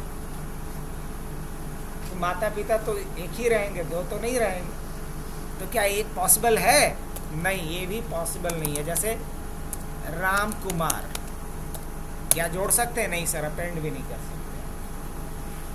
ये फायदा है किसका? लेकिन अगर पूछा जाए कि हमको सुमन जी के माता जी का नाम देखना है, तो हम क्या लिख सकते हैं? पेरेंट्स और 1 लिखेंगे तो क्या दिखा देगा? सुमन के माता जी का नाम, जो गंगा देवी है। अगर सुमन के पिताजी का नाम देखना होगा तो पेरेंट्स 0 लिखेंगे। ओह, समथिंग वेंट रॉन्ग। पेरेंट्स 0, पिताजी का नाम सुरेश प्रसाद है। तो टपल का व्यू समझ में आ गया। लेकिन टपल म्यूटेबल नहीं होता है, मतलब जो एक बार आप बना दिए हो वही रहेगा, वो चेंज नहीं होगा। अब हम आते हैं किसके ऊपर, सेट के ऊपर। तो सेट बनाने के लिए क्या बताए थे सर आप लोगों को, अगर आप सेट बनाना चाह रहे हो तो सेट तब बनाओ जब हम चाहते हैं कि रिपीटेड वैल्यू ना हो, उसमें यूनिक वैल्यू हो और उसको भविष्य में कोई चेंज भी ना कर सके। तो ऐसा सोचो तो सुमन से रिलेटेड क्या जानकारी हो सकती है? हाँ, डेट ऑफ बर्थ। अब ऐसा नहीं बोल सकता है कि ना हम लगता है 1983 में जन्मे थे ना 87 में, ये चीज नहीं हो सकता है। और कुछ, चलिए डेट ऑफ बर्थ ही ले लेते हैं, सपोज DOB। अब DOB इक्वल टू क्या होगा? अब लिस्ट बनाने के लिए ये वाला था बिग ब्रैकेट, टपल बनाने के लिए स्मॉल ब्रैकेट था, तो सेट बनाने के लिए होता है कर्ली ब्रैकेट, मिडिल ब्रैकेट। और यहाँ हमने डाल दिया, मान लीजिए कि इनका 15 जनवरी का 15 मतलब डेट हमने डाल दिया 15, ऑलराइट, क्या डाल सकते हैं 15। फिर 15 के बाद यहाँ क्या डाल देते हैं, जनवरी, और इनका जन्म जो हुआ था 1947 में हुआ था, 15 जनवरी 1947, है ना। कोई दिक्कत नहीं सर, कोई दिक्कत नहीं। अब अगर हम यहाँ पे क्या करें, टाइप ऑफ क्या देखेंगे, DOB देखेंगे, तो क्या दिखलाएगा, सेट दिखलाएगा।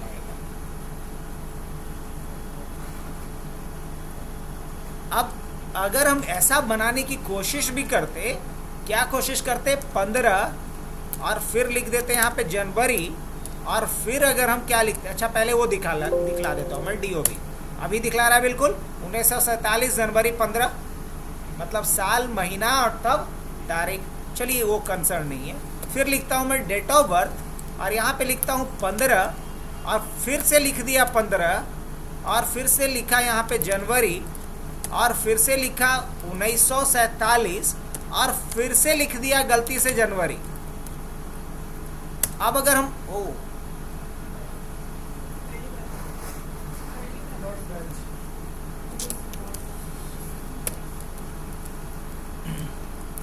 15, फिर हमने क्या लिखा, जनवरी, फिर लिख दिया 15, फिर लिख दिया 1947, फिर हमने लिखा जनवरी, फिर लिख दिया गलती से 15।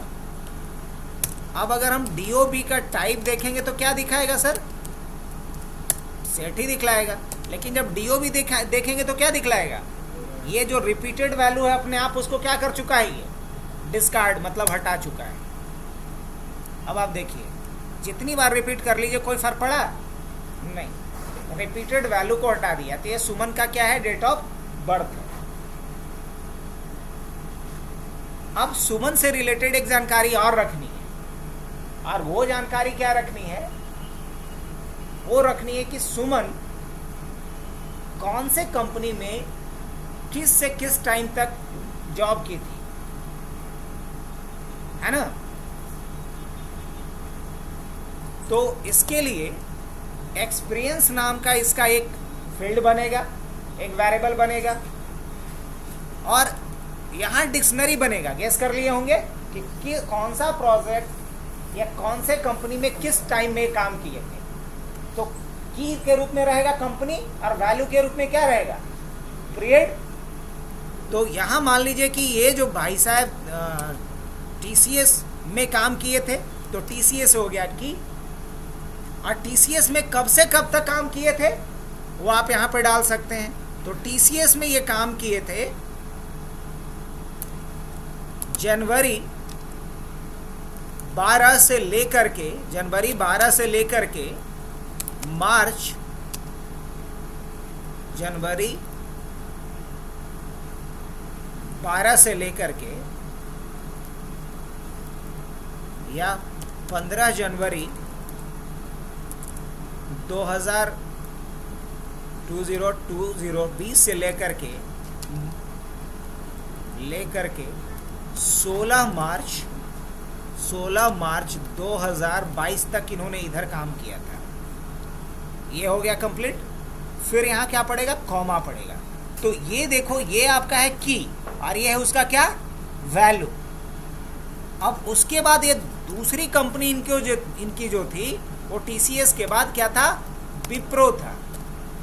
अब विप्रो में ये जब काम करने गए तो वहां सेशन इनका क्या था, वहां सेशन मान लो इनका था 18 मार्च 2022 से कब तक का, 18 मार्च 2022 से 25 मार्च 2023 का।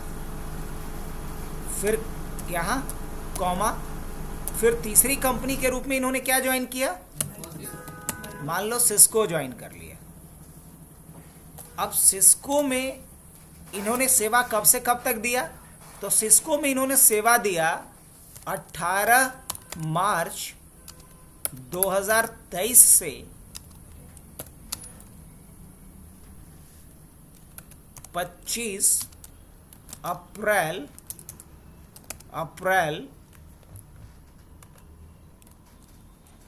2024 तक। करेक्ट। ये क्या बना, एक डिक्शनरी बना। कैसे पता चलेगा, टाइप अगर हम देखेंगे एक्सपीरियंस का तो क्या दिखलाएगा, डिक्शनरी। अब डिक्शनरी क्या होता है, की वैल्यू पेयर होता है। तो टीसीएस क्या है, इसमें की है और ये टीसीएस का क्या हुआ, वैल्यू हो गया, और इसको हम क्या बोलेंगे, की वैल्यू पेयर। फिर दूसरा की क्या है इसमें, इस डिक्शनरी का, विप्रो, और उसका वैल्यू क्या है, ये। सिस्को क्या है, की है, और उसका वैल्यू क्या है, ये है।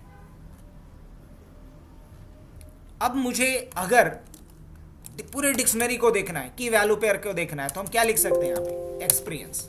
लेकिन नहीं, मुझे देखना है कि ये बंदा विप्रो में कब से कब तक था, बस ये मेरे को चाहिए।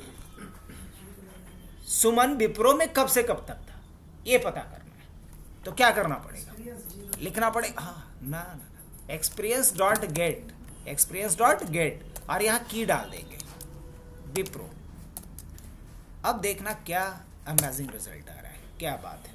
अब सोचो कि रियल टाइम में इसका यूज पड़ेगा। मैंने की डाला, मुझे उसका वैल्यू मिल गया, और क्या चाहिए। अब मुझे देखना है, कोई बोला बंदा कि सिस्को में काम किया है। अच्छा तो बता सिस्को में कब काम किया है ये, तो गेट और क्या डालेंगे, सिस्को। तो सिस्को में 18 मार्च 2023 से 25 मार्च 2024 तक काम किया। तो डिक्शनरी भी बनाना सीख लिए, नहीं।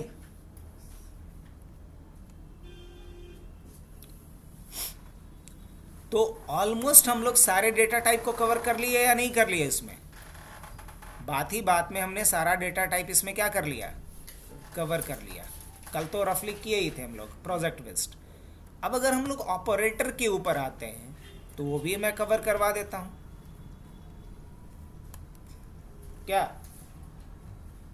अगर ऑपरेटर को समझना है तो चलो आओ। जैसे मैंने अभी जहां भी इक्वल टू लिखा है, कौन सा ऑपरेटर है, असाइनमेंट ऑपरेटर है। अच्छा अगर हम ऐसा कहीं लिख दें, एक्स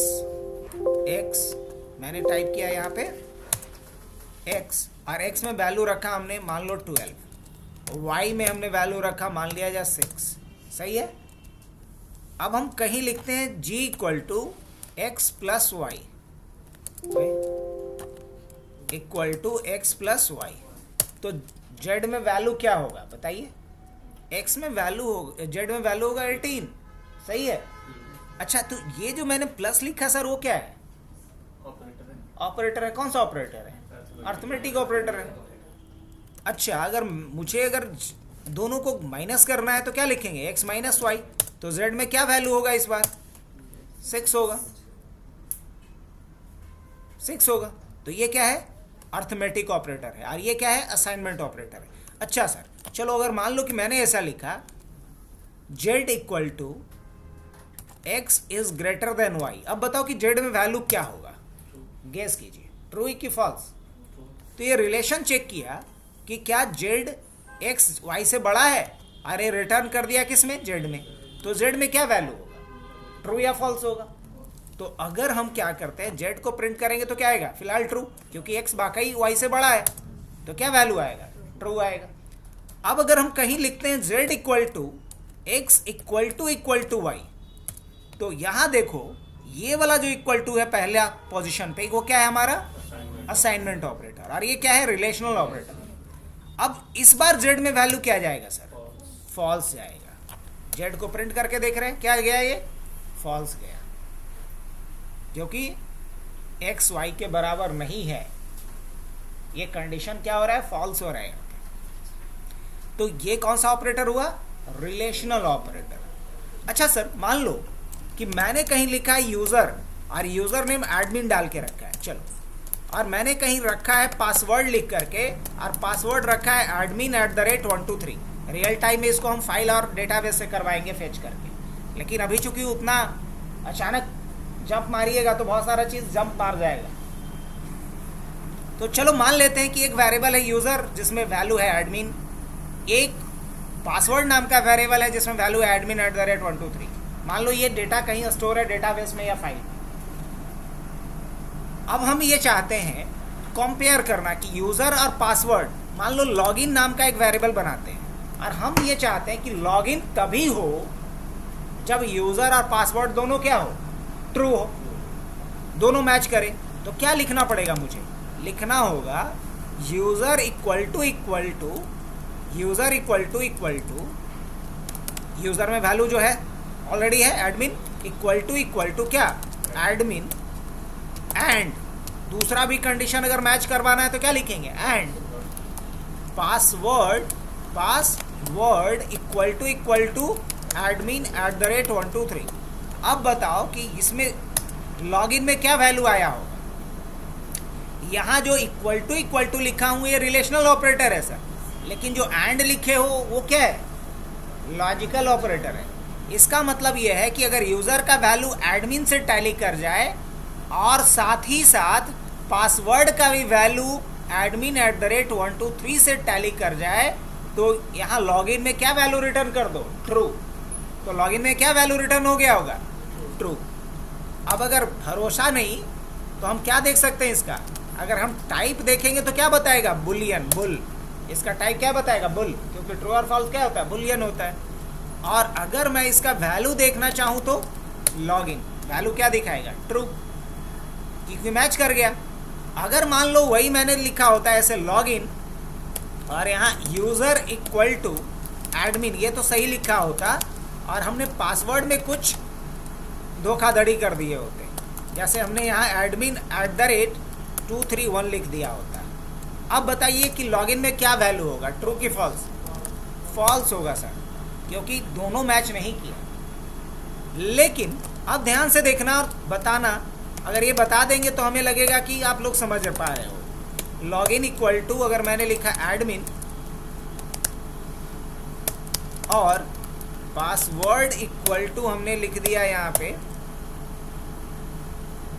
admin@321, मतलब सेम ही डेटा रखा जो लास्ट टाइम यूज किया था। अब मुझे ये बताइए कि इस बार लॉगिन में ट्रू होगा कि फॉल्स होगा, क्यों ट्रू होगा, और है, मतलब दोनों में से अगर एक भी कंडीशन मैच कर गया। अब जैसे हम बोले कि राशिद जी या तो आप हमें 500 का एक नोट दे दो या 100 का 5 नोट दे दो, है ना। तो दोनों में से कोई भी अगर ये दे देते हैं तो कंडीशन क्या रहेगा, ट्रू रहेगा, क्योंकि और लगा हुआ है। लेकिन अगर बोलेंगे कि 500 का एक नोट भी चाहिए और 100 का भी 5 चाहिए, तो वहाँ दोनों कंडीशन मैच करना चाहिए, तब फाइनल रिजल्ट क्या होगा, ट्रू होगा। चलिए चेक कर लिया जाए, यस फॉल्स। आप लोगों ने यस बिल्कुल सही किया था। तो ये किसका एग्जाम्पल था, ऑपरेटर्स का। कौन सा ऑपरेटर का, लॉजिकल ऑपरेटर का। तो अब सोच के बताइए कि हम लोग असाइनमेंट ऑपरेटर यूज किए, हाँ किए। क्या ये जो प्लस माइनस किया वो कौन सा ऑपरेटर किया था, अर्थमेटिक ऑपरेटर्स। ये जो ग्रेटर देन हमने किया, इक्वल टू किया, ये कौन सा ऑपरेटर था, रिलेशनल ऑपरेटर। और यहाँ जो एंड और मैंने यूज़ किया है कौन सा ऑपरेटर है? तो ऑपरेटर भी हमने मोर एंड लेस देख लिया पूरा। ऑपरेटर भी जब देख लिए उसके बाद हमें क्या कहाँ जाना चाहिए? Conditional statement. तो बढ़ा जाए आगे कि छोड़ दिया जाए?